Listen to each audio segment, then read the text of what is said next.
Terima kasih Tuhan atas penyertaan-Mu kepada kami Tuhan. Kami berdoa juga buat teman-teman kami yang mungkin saat ini dalam perjalanan, atau mungkin ada halangan yang belum bisa hadir, atau mungkin sebentar lagi akan join dengan call kami, kiranya Engkau juga menyertai melindungi teman-teman kami Tuhan. Tibalah saatnya Tuhan, kami akan mendengarkan firman Tuhan yang akan disampaikan oleh Bapak Nanse. Tuhan Engkau urapi mulut dan bibirnya Tuhan, biarlah Tuhan firman yang disampaikan Tuhan kami mendapatkan rema Tuhan dari-Mu Tuhan, sehingga kami bisa materaikan Tuhan firman-Nya di dalam kehidupan kami Tuhan. Terima kasih Tuhan, terima kasih kami mengucap syukur Tuhan. Kami mau sambut firman-Mu di dalam nama Yesus Kristus. Haleluya. Amin. Amin. Silakan Pak Nansa, waktu dan tempat dipersilakan. Di-unmute dulu Pak Nansa. Tes, bisa didengar Pak? Ya, silakan. Bisa Pak, jelas. Clear. Tuhan, puji Tuhan. Puji Tuhan, luar biasa malam hari ini kita bisa berkumpul kembali. Terima kasih Pak Gembala, Pak Teddy, untuk kesempatan yang diberikan. Dan sejujurnya saya kan baru di sini ya, baru dikasih kesempatan untuk membawa firman Tuhan. Saya berterima kasih, dan seperti yang sering kita dengar gitu ya, di sini kan saya harus berkenalan dulu ya. Saya belum banyak kenal, saya baru kenal, jujur aja baru lewat online Pak Teddy, Bu Tina gitu ya, Bu Lili, Pak Gito aja belum pernah ketemu, padahal Pak Gito satu FC di Keras Katedral dengan saya gitu. Padahal belum pernah ketemu Pak Gito, tadi semesta kemarin ketemu Pak Gito. Tapi puji Tuhan, saya yakin dan percaya, walaupun kenal, dan sehingga saya jarang itu memberi komentar di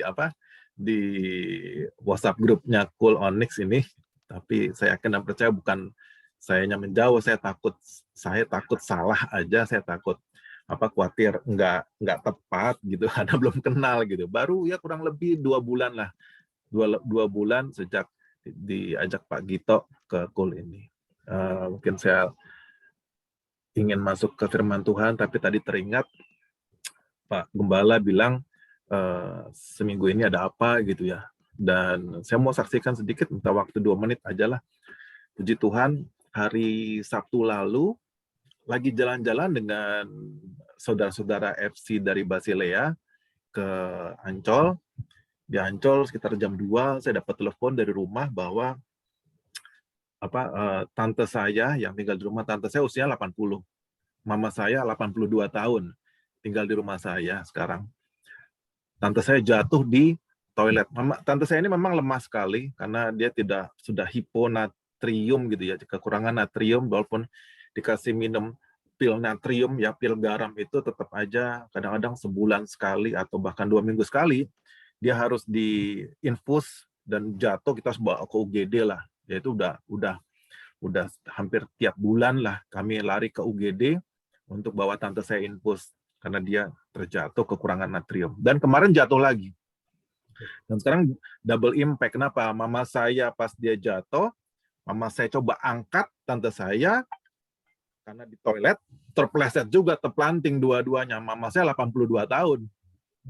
Lalu kesakitan luar biasa. Saya masih di Ancol, baru jalan-jalan sama teman-teman dari FC. Kemudian ditelepon, kita nggak akan sampai ke rumah. Saya bilang sama istri saya, telepon ambulans, tarik ambulans dari Siloam, Karawaci ke rumah, dan sampai di rumah, ternyata ambulans sama mobil saya berbarengan tuh sampainya. Bayangin tuh, padahal saya dari Ancol ya, Tuhan, entah saya nggak ngebut, tapi entah gimana saya sampai berbarengan dengan ambulans. Di ambulans, ternyata tante saya udah agak siuman, mama saya telentang, nggak bisa bergerak. Begitu digerakin sedikit, dia teriak kesakitan. Hingga harus pakai stretcher, diangkat, yaitu badannya diangkat pelan-pelan, baru di bawahnya ditaruhin tempat tidur yang dari besi itu, pakai stretcher, baru diangkat ke berangkar dan dibawa ke rumah sakit segera gitu. Jadi tante saya ikut mobil saya, mama saya ikut ambulans, 2 sekaligus. Tapi saya berdoa di situ, Pak Gito juga ada dengar kesaksian saya berdoa luar biasa di situ. Saya takut kalau ibu saya usia 82 patah panggul, karena dokter bilang kemungkinan patah panggul. Tulang panggulnya patah atau tulang punggungnya patah karena jatuh ditiban tante saya yang beratnya 50 kilo. Nah, jadi ke dokter bilang kemungkinan, mungkin yang saya dengar dari Israel, kemungkinan patah tulang panggul dan atau tulang punggung. Wah, kondisi luar biasa. Saya bilang, aduh Tuhan, menanggung banyak hal seperti ini saya nggak mau. Saya bukan nggak mau ya. Kalau cawan ini harus saya minum, ya saya akan minum juga. Gitu. Tapi kalau bisa lalukan cawan ini benar-benar gitu. Jangan sampai mama saya usia 82 dalam kondisi panggul patah, pasti dia akan lumpuh total. Wah, berat sekali. Mama saya berat, kami pun berat.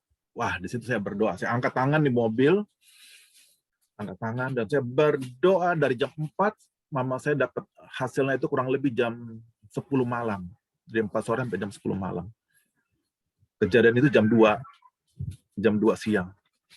Saya berdoa, saya angkat tangan, masuk dalam bahasa roh, dan saya saksikan kemarin, saya khawatir apa ada yang salah dalam saya berdoa. Lagi berdoa, bahasa roh berhenti. Saya berdoa keras-keras di mobil depan IGD di Siloam B, ya di Siloam B, karena pakai BPJS. Bahasa roh saya berhenti. Tiba-tiba entah dalam roh, entah di luar tubuh saya mendengar hati saya menjerit kepada Tuhan.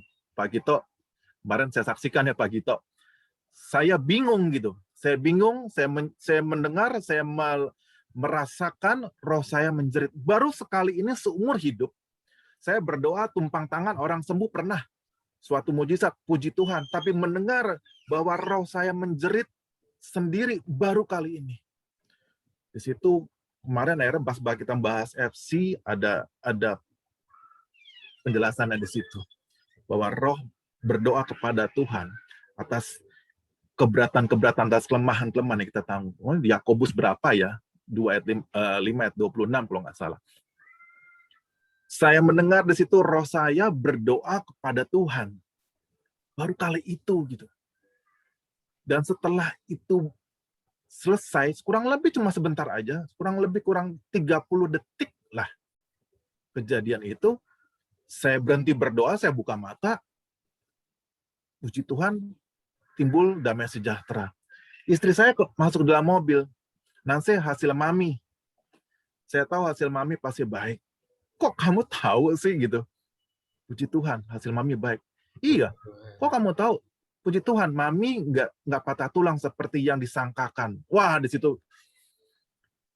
hanya meyakinkan saja, tetapi saya sudah tahu sebelumnya Tuhan benar. Jadi, sebagaimana Yakobus katakan, sepertinya Tuhan berdoa kepada Tuhan Bapa di sorga, Roh Kudus berdoa kepada Bapa di sorga, karena saya udah nggak sanggup berkata-kata apa-apa lagi. Mungkin saya boleh bilang, mami waktu itu memang patah tulang, karena tidak bisa digerakkan sama sekali. Mami patah tulang, sakit luar biasa. Tapi Tuhan yang menjamah mama saya, dan sekarang sembuh, dan sekarang udah jalan-jalan di rumah saya ini, di selasar rumah saya, di mama saya udah jalan-jalan. Wah, puji Tuhan. Itu yang saya ingin saksikan. Tuhan baik. Semoga menjadi berkat. Ya, tapi saya jujur, saya tanya sama Bapak Gembala saya juga, nanti saya Pak Tidi juga, saya nggak tahu waktu itu apakah di dalam roh atau di luar tubuh saya mendengar jeritan daripada hati saya. Sekali itu aja. Tapi firman Tuhan yang saya ingin bawakan, saya berdoa tadi, minta Tuhan apakah berkaitan dengan itu, tapi sepertinya tidak. Saya harus membaca dari kisah dari Wahyu 21 ayat 7 sampai 8. Ini yang saya harus sampaikan gitu. Saya berdoa tadi, kemudian sampaikan hal ini gitu. Saya bacakan Wahyu 21 ayat 7 sampai 8. Barang siapa menang, ia akan memperoleh semuanya ini, dan aku Aku di sini akan menjadi Allahnya dan tidak akan menjadi anakku. Aku di sini yang saya lihat di sini lucu juga. Saya pikir aku di sini akunya saya gitu, Nanse gitu, atau kita semua. Tetapi aku di sini hanya huruf besar. Dan aku akan menjadi Allahnya. Aku Bapa di sorga akan menjadi Allahnya. Nah, saya pikir aku di sini aku huruf kecil akan menjadi, atau aku Allahnya menjadi, agak kebingungan sedikit, dan ia akan menjadi anakku gitu. Siapakah aku di sini? Barang siapa menang, dimulai daripada yang sulung, yaitu Tuhan Yesus yang menjadi Allahnya, dan ia akan menjadi anakku. Ia siapa? Ya, barang siapa yang menang. Tapi kita akan masuk ke ayat 8 yang saya akan bahas lebih dalam lagi sedikit di sini, ayat 8. Ya. Tetapi orang-orang penakut, orang-orang yang tidak percaya, orang-orang keji, orang-orang pembunuh, orang-orang sundal, tukang-tukang sihir, penyembah berhala, dan semua pendusta, mereka akan mendapat bagian mereka di dalam lautan yang menyala-nyala oleh api dan belerang. Inilah kematian kedua. Saya coba baca Alkitab versi yang lain, yaitu Bible and RSV, itu New Revised Standard Version yang dikeluarkan dari Asosiasi Alkitab di Amerika tahun 1989, kalau nggak salah. Bisa baca juga di King James Version, karena di situ ada beberapa kata-kata yang kadang-kadang kalau kita memang baca dalam Alkitab kita dibandingkan dengan Bible dari keluaran New King James Version ataupun daripada terjemahan lainnya, itu agak sedikit berbeda. Tapi nggak apa-apa, sedikit berbeda aja. Yang pertama, saya ingin sampaikan siapa yang masuk ke dalam api yang menyala-nyala, atau api dan belerang yang menyala, atau siapakah yang akan mati dalam kematian kedua. Karena kematian kedua ini sebenarnya yang paling harus kita takutkan. Gitu. Kematian pertama itu nggak perlu ditakutkan, karena Tuhan bilang, Alkitab menyatakan, hai maut, di manakah sengatmu? Kenapa mesti takut dengan maut? Gitu. Kenapa mesti takut dengan kematian? Jangan takut. Sebab aku beserta denganmu, bahkan di lembah bayang-bayang maut sekalipun, aku, Tuhan Yesus, akan menyertai engkau. Itu janji Tuhan. Itu janji daripada Tuhan sendiri. Gitu. Tetapi barang siapa yang, titik 2 ini yang menjadi masalah bagi kita nih. Pertama, orang-orang penakut. Ditulis dalam Bible NRSV tadi, penakut di sini bukan coward, tetapi fearful. Fearful itu adalah orang-orang yang suka takut atau khawatir gitu. Karena coward itu adalah nanti setelah suka takut, khawatir, akhirnya jadi coward, jadi pengecut. Penakut sama pengecut beda.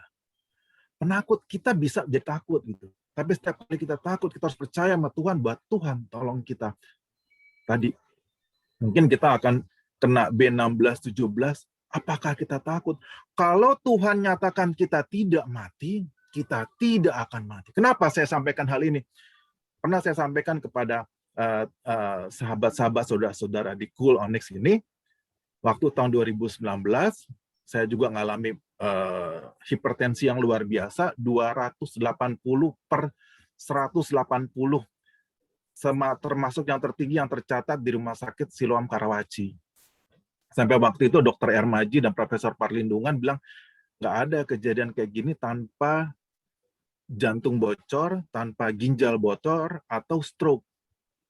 Hanya 2 kali sepanjang sejarah saya menjadi dokter. Bayangin, Profesor Parlindungan udah tua sekali, 70 tahun. Dr. Ermaju juga udah tua sekali. Berarti mereka sudah lama sekali menjadi dokter dan mereka tidak pernah melihat hal seperti ini. Jadi kalau kamu Tuhan tetapkan untuk tidak mati karena penyakit, percayalah tidak akan mati. Suatu saat supir saya dalam kondisi tertentu kami harus di-swab. Kenapa? Karena atasan saya ternyata terkena COVID, kemudian bawahan saya terkena COVID juga. Dan kita waktu itu dalam kondisi yang terpisah. Waktu itu saya makan siang dengan atasan saya, kebetulan atasan saya ini duduknya berhadapan, dekat sekali, kita makan bancakan begitu, karena di Subang, waktu itu saya masih tugas tol Cipali, ya. Kemudian dia ngobrol-ngobrol, ya, berarti dekat sekali kan? Itu pertama. Yang kedua, bawahan saya kena juga, dan saya ngobrol-ngobrol dengan dia. Dan pada saat di swab, saya dengan driver saya harus di swab tentunya, di tes swab pada saat itu. Setelah di tes swab, hasilnya negatif. Driver saya, entah saya lupa atau enggak, dia berkata gini, tidak fair Pananse harus kena COVID. Loh kok kamu begitu ngomongnya? Ya karena atasan Pananse ngomongnya dekat. Saya lihat atasannya Pananse, Pak Kris itu direktur utama kita dari divisi infrastruktur di Astra itu kena COVID. Dan dia ngomong dengan Pananse sangat dekat. Dan bawahannya Pananse waktu itu ada, saya punya GM, juga ngobrol dengan saya begitu dekat gitu. Semestinya Pananse harus kena COVID. Rasanya nggak fair kalau nggak kena COVID. Nah, tetapi siapa yang jaga? Saya bilang sama driver kita, Tuhan selalu menjaga kita. Kenapa? Karena kalau belum saatnya, segala sesuatu terjadi tidak mungkin tanpa kehendak ataupun permisi, approval daripada Tuhan sendiri. Maka tidak akan terjadi. Jadi jangan takut. Tetapi takut itu sering kali terjadi dalam kehidupan kita. Sebagai contoh, kita bisa lihat pada saat Simon Petrus menyangkal Tuhan 3 kali. Itu terus di Markus 14 ayat 70 sampai 72. Kalau saya mau bacain juga, tetapi Petrus menyangkal pula. Tak lama kemudian orang-orang yang ada di situ berkata juga kepada Petrus, engkau ini pasti salah seorang dari mereka. Apalagi engkau seorang Galilea. Maka mulailah Petrus mengutuk dan bersumpah. Bayangin, saking takutnya Petrus, yang pada saat itu belum menjadi rasul Petrus, tetapi masih menjadi murid Tuhan, masih bernama Simon Petrus, mengutuk dan bersumpah. Aku tidak kenal orang yang kamu sebut-sebut ini. Dan pada saat itu berkokoklah ayam untuk kedua kalinya. Maka teringatlah Petrus bahwa Yesus telah berkata kepadanya, sebelum ayam berkokok 2 kali, engkau telah menyangkal aku 3 kali. Lalu menangislah. Ia, Petrus, terseduh-seduh. Nah, rasa takut itu ada dalam diri kita gitu. Pasti. Tetapi bagaimana kita mengatasi rasa takut itu? Nah, rasa takut itu diatasi salah satunya adalah dengan membesarkan arti atau keberadaan Roh Kudus dalam hati dan tubuh kita gitu. Dan itu benar-benar membuat Petrus yang tadinya penakut, pada saat dia menjadi rasul, Petrus memberikan khotbah dengan berani di, kalau nggak salah waktu itu lagi di Yerusalem di Bukit Zaitun ya, pada saat ketuangan Roh Kudus kedua. Ya, terus di Kisah 2 ayat 14, maka bangkitlah Petrus dengan ke-11 rasul itu dan dengan suara nyaring ia berkata kepada mereka, hai kamu orang Yahudi dan kamu semua yang tinggal di Yerusalem, ketahuilah dan camkanlah perkataanku ini. Rasul Petrus berani berdiri kemudian bersama-sama dengan ke-11 rasul lain berkata kepada mereka, orang-orang yang sama mungkin waktu itu menyalibkan Yesus. Orang-orang yang sama pada waktu itu mungkin yang tidak suka kepada pengikut-pengikut Kristus pada saat itu. Sehingga mereka bilang, itu orang mabok, itu orang gila atau segala macam. Ngaco dia baru minum minuman keras, minum anggur atau segala macam.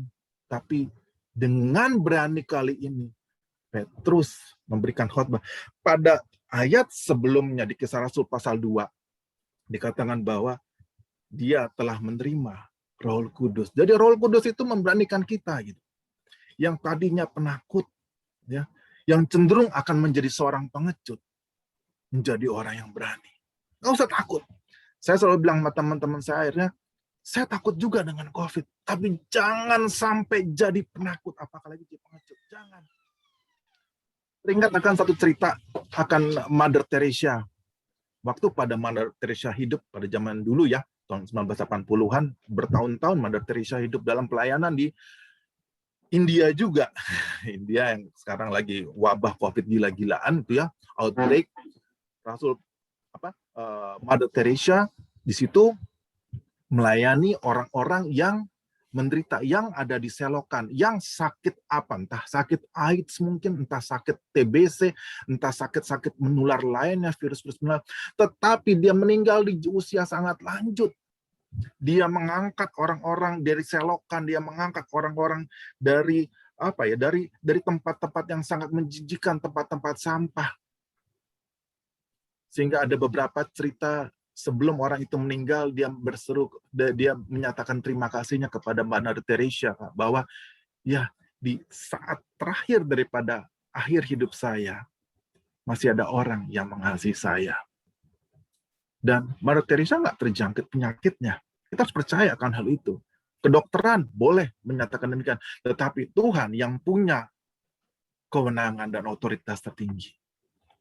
Kita harus berani. Yang kedua, orang-orang yang menyatakan tidak beriman, the faithless. The faithless, Lukas 8 ayat 25. Lalu katanya kepada mereka, di manakah kepercayaanmu?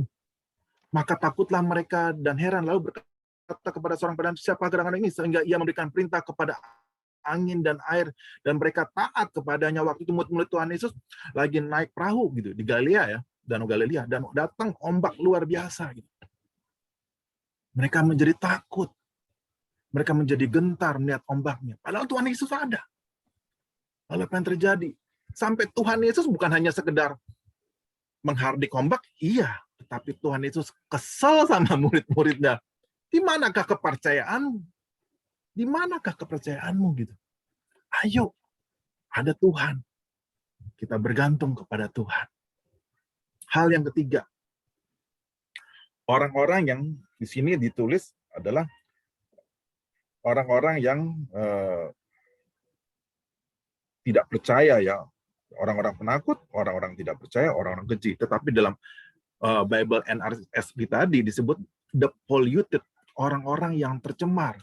Di sini ditulisnya sih yang ketiga ini adalah orang-orang keji. Sebenarnya sih enggak orang keji di sini. Makanya saya bilang kalau kita lihat dalam bahasa aslinya, ternyata tuh bukan orang-orang keji, tetapi orang-orang yang tercemar, orang-orang yang tidak kudus, the polluted gitu. The polluted adalah orang-orang yang tidak kudus. Siapakah orang-orang yang cemar? Kita terus di Efesus 4 ayat 17 sampai 19. Sebab itu kukatakan dan kutegaskan kepadamu dalam Tuhan, jangan hidup lagi sama seperti orang-orang yang tidak mengenal Allah, dengan pikirannya yang sia-sia dan pengertiannya yang gelap, jauh dari hidup persekutuan dengan Allah, karena kebodohan yang ada di dalam mereka dan karena kedegilan hati mereka. Perasaan mereka telah tumpul sehingga mereka menyerahkan diri kepada hawa nafsu dan mengerjakan dengan serakah segala macam kecemaran. Jadi orang-orang yang tidak hidup kudus di dalam Tuhan, ya, pikirannya pasti sia-sia. Pikirannya dan pengertiannya itu gelap. Apa yang dipikirkannya, apa yang dimengerti dalam pikirannya akan bertentangan dengan firman Tuhan. Kenapa? Karena dia tidak kudus. Pada saat kita tidak kudus, bagaimana mungkin Roh Kudus ada di dalam diri kita dan memberikan pengertian kepada kita? Tidak mungkin. Roh Kudus berdiam di bait yang tidak kudus. Bagaimana mungkin? Tidak mungkin. Jadi orang-orang yang tidak kudus, the polluted, orang-orang yang tercemar tadi, tidak memiliki Roh Kudus di dalam hatinya. Harus kita sadari. Kadang-kadang saya juga pernah begini. Suatu saat saya banyak sekali permasalahan, kemudian pada zaman dulu ya, kemudian saya mungkin surut sedikit di hadapan Tuhan. Kemudian berdoa dan tidak bisa berbahasa roh. Kenapa? Roh Kudus sedikit-sedikit. Semakin kita menjauh daripada Tuhan, mendekati dunia, maka Roh Kudus semakin menjauh daripada kita. Berdoa dan tidak bisa berbahasa roh. Wah, saya bilang, wah bahaya nih kalau nggak bisa gini nih. Saya harus kembali lagi gitu, dalam mendekat lagi kepada Tuhan. Karena tidak bisa kalau kita menjauhkan diri daripada Tuhan atas dasar alasan apapun juga, pekerjaan, kita harus melakukan ini, melakukan itu, nggak bisa. Kita harus mendekat kepada Tuhan. Hidup kudus di hadapan Tuhan. Itu bukan pilihan. Itu hanya satu-satunya cara kudus. Sehingga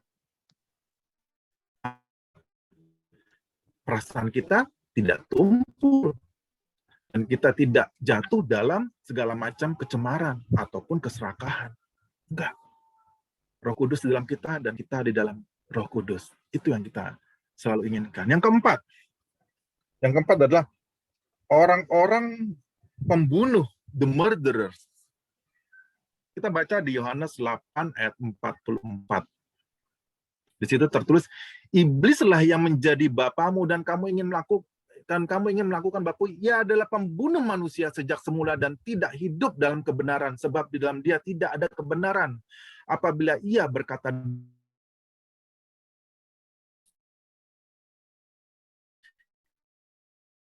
atas kehendaknya sendiri, sebab ia adalah pendusta dan bapa dari segala dusta. Menjadi seorang pembunuh bukan hanya sekedar membunuh aja gitu, membunuh orang lain, membunuh orang pasti masuk penjara. Jangankan itu, membunuh orang, membunuh anjing, kita pasti bisa masuk penjara. Membunuh sesama manusia, kita akan masuk penjara.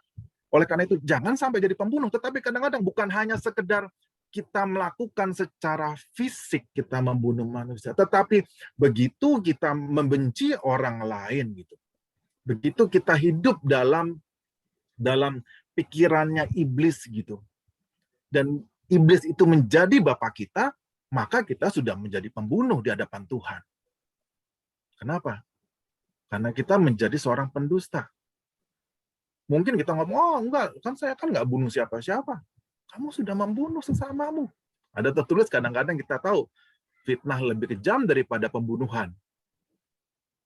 Oleh karena itu, jangan memfitnah. Tapi bagaimana kita nggak memfitnah kadang-kala? Ya, besarkan Roh Kudus yang ada di hati dan pikiran kita. Supaya Tuhanlah yang menjadi Tuhan dan Bapa kita. Jangan menjadikan iblis menjadi Bapa daripada kita, karena dia adalah pendusta dan Bapa dari segala dusta. Dan dusta itu membuat orang menjadi pembunuh manusia. Fitnah, dusta adalah pembunuh. Kita masuk lagi yang kelima. Orang-orang sundal. Orang-orang sundal tadi di Bible ini, di Bible NRSV ini disebut sebagai the fornicators, yaitu pezina.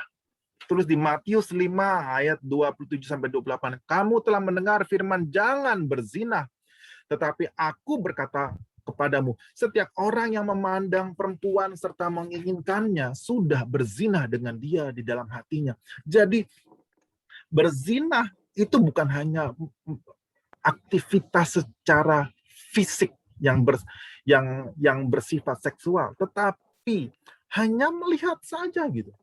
Oleh karena itu ya berusahalah kita untuk jangan sampai lihat gambar-gambar atau film-film yang tidak baik gitu. Sekarang ini mudah sekali ya di handphone segala macam. Zaman saya dulu masih muda untuk mendapatkan gambar-gambar atau film-film kayak begitu sangat sulit. Tetapi sekarang dengan adanya handphone, internet semuanya ya sangat mudah. Itu yang membuat kita jauh dari Tuhan. Kita harus menjauh. Jangan berzina. Orang berzina tidak akan ada dalam sorga. Tidak ada orang dalam sorga itu seorang penzina. Nggak bisa. Tuhan jauhkan hal itu. Oleh karena itu, jagalah pikiran kita. Gitu. Isi pikiran kita dengan firman Tuhan. Maka kita akan hidup kudus dan selalu kudus. Keenam, ya. Yang keenam, setelah orang-orang Sunda adalah tukang-tukang sihir. The sorcerers, tukang sihir. Kita coba baca di Imamat 19 ayat 31 berkata, janganlah kamu berpaling kepada arwah atau kepada roh-roh peramal. Janganlah kamu mencari mereka dan dengan demikian menjadi najis karena mereka. Akulah Tuhan Allahmu, Memercayai paranormal artinya sama saja dengan buat kita najis dan tidak berkenan di hadapan Allah karena bersekutu dengan si jahat. Rancangan Allah bukan seperti apa yang manusia rencanakan. Rancangannya terhadap hidup manusia begitu terencana dan begitu dalam sehingga manusia tidak dapat memahaminya. Rancangan Allah tuh luar biasa. Nggak mungkin Tuhan yang begitu besar dapat kita coba pikirkan dengan otak kita yang cuma segenggam ini, kurang lebih segenggam, lebih 2 genggam lah mungkin. Tidak akan mungkin. Tetapi seringkali untuk hal-hal supranatural kita tertarik gitu. Nah, banyak orang-orang seperti itu, mulai percaya kepada hal-hal yang supranatural. Ya, mungkin ada yang percaya dengan ramalan-ramalan. Bagaimana? Oh, Pak Nanse, bisa aja ramalan itu benar, Pak Nanse, karena ini diramalin coba. Suatu saat kita akan begini-begini. Iblis bisa memblessing dalam tanda kutip ya, memberikan rezeki daripada ramalan-ramalan tersebut. Iblis juga punya kuasa. Dia bisa menyatakan kepada Tuhan Yesus bahwa kalau kamu sembah aku akan berikan seisi dunia ini. Kalau cuma ramalan aja, oh besok kamu akan jadi kaya. Bisa aja iblis, oh begitu dia percaya sama si petenung ini sama dukun ini, dia akan menjadi anak saya kan? Dia tidak akan menjadi anak Tuhan lagi. Saya kasih kekayaan sesuai dengan pernyataan daripada si dukun-dukun ini atau tukang-tukang ramal ini. Jadilah kita bukan anak Tuhan, tetapi kita jadi orang-orang yang percaya kepada ramalan dan perkataan-perkataan daripada tenung-tenung tersebut, petenung-petenung tersebut. Banyak sekali sebenarnya roh-roh peramal pada saat ini. Banyak sekali, terlalu banyak bahkan. Kita waktu kemarin pernah berbicara tentang hal ini. Mungkin Pak Gembala bisa ingat pada beberapa waktu yang lalu pernah disinggung hal ini. Tapi Pak Gembala, saya bersyukur tetap bersikeras bahwa jangan lakukan hal itu, karena kamu sudah menjadi anak Allah. Jangan lakukan hal-hal yang menjadi tradisi yang bukan menjadi bagian daripada apa yang diciptakan oleh firman Tuhan. Lakukan apa yang di firman Tuhan. Dan percayalah. Oleh karena itu, jangan percaya sama ramalan apapun juga. Dulu waktu itu, saya beberapa tahun lalu, Mama Lawrence pernah berkata, oh tahun 2000 sekian akan ada kiamat segala macam. Ya, ternyata bukan kiamat, dianya meninggal. Apakah itu benar ramalan? Ternyata tidak. 2012 akan terjadi kiamat segala macam pada waktu berapa tahun lalu. Sampai dibuat film 2012 banjir luar biasa. Ternyata sampai sekarang udah 2021 tidak terjadi kiamat. Karena mereka berbicara bukan mewakili daripada rencana Tuhan. Dan rencana Tuhan itu rencana yang sungguh luar biasa. Tetapi rencana Tuhan disampaikan hanya kepada orang-orang yang dekat kepadanya. Dan orang-orang yang bisa melihat jauh ke depan karena Roh Kudus yang memampukannya. Oke, kita lanjut. Setelah tukang sihir atau orang-orang petenung, disebutkan lagi penyembah berhala di sini. Tertulis di sini ada idolaters atau pemujaan berhala di Mazmur 26 ayat 1 sampai 2. Janganlah kamu membuat berhala bagimu dan patung atau tugu berhala. Janganlah kamu dirikan bagimu juga batu berukir. Janganlah kamu tempatkan di negerimu untuk sujud menyembah kepadanya, sebab akulah Tuhan Allahmu. Kamu harus memelihara hari-hari Sabatku dan menghormati tempat kudusku. Akulah Tuhan. Jangan membuat hal-hal yang lain. Jangan menyembah selain kepada Tuhan. Tetapi kita seringkali sudah mulai. Saya juga beberapa kali secara nggak sadar, ada kadang-kadang atasan saya begitu hebat gitu ya, begitu bahkan ada hamba Tuhan gitu juga kadang-kadang saya idolakan. Wah, luar biasa nih hamba Tuhan ini ya. Saya menjadi idola begitu. Wah, luar biasa benar ini. Atasan saya juga ada yang seperti itu, dia juga seorang seorang penginjil gitu ya, reverend gitu ya. Mungkin beberapa di sini pernah dengar Pak Paulus Bambang. Di situ saya juga sempat kayaknya mengidolakan dia. Wah, hebat, pinter, kedudukannya tinggi, dia melayani Tuhan. Wah, semuanya hebat. keluarganya juga hebat. Tetapi baru saya sadari beberapa waktu, saya salah ini. Karena apapun yang disandang oleh seorang yang hebat tadi, itu dia terima semua daripada Tuhan. Tidak ada karena usahanya sendiri tanpa blessing daripada Tuhan. Tidak mungkin dia jadi seperti dia ada pada saat ini. Iya juga ya. Berarti yang harus diidolakan bukan orang yang menjadi orang hebat tersebut, tetapi yang memberikan blessing kepada orang itu sehingga orang itu menjadi orang hebat. Siapakah dia? Ya Tuhan. Tuhanlah harus menjadi idola kita. Tuhanlah harus menjadi segala-galanya, bahkan melebihi orang tua kita, melebihi anak kita, melebihi semua, bahkan melebihi nyawa kita sekalipun. Kita harus menjadikan Tuhan sebagai pusat pemujaan kita, worship kita. Semuanya hanya pada Tuhan. Dan di situ baru kita bisa melihat bahwa, oh iya, betapa luar biasanya Tuhan. Kasih-Nya begitu besar. Kalau tinta itu adalah seluruh air di lautan, tidak bisa menulis betapa besar kasih Tuhan. Kalau kertas itu seperti cakrawala, seperti langit, dan tinta itu tidak bisa menuliskan betapa luar biasanya Tuhan Yesus. Kasih-Nya sungguh luar biasa.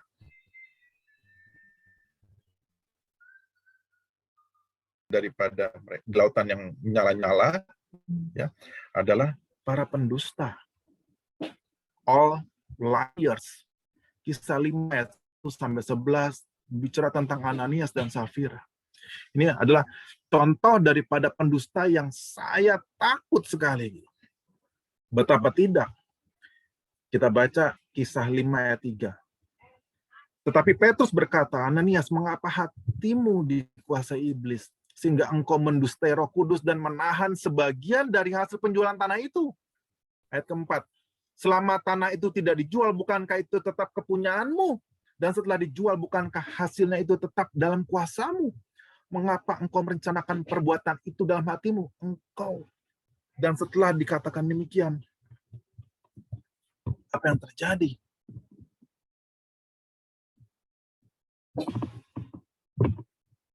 Ketika mendengar, engkau bukan mendustai manusia, tetapi mendustai Allah. Ketika mendengar perkataan itu, rebahlah Ananias, dan putuslah nyawanya. Maka sangatlah ketakutan semua orang itu mendengar. Semua orang yang mendengar hal itu, termasuk saya takut. Ananias dan Safira, kalau orang zaman sekarang, dia punya tanah besar mungkin. Dia mau kasih sama gereja.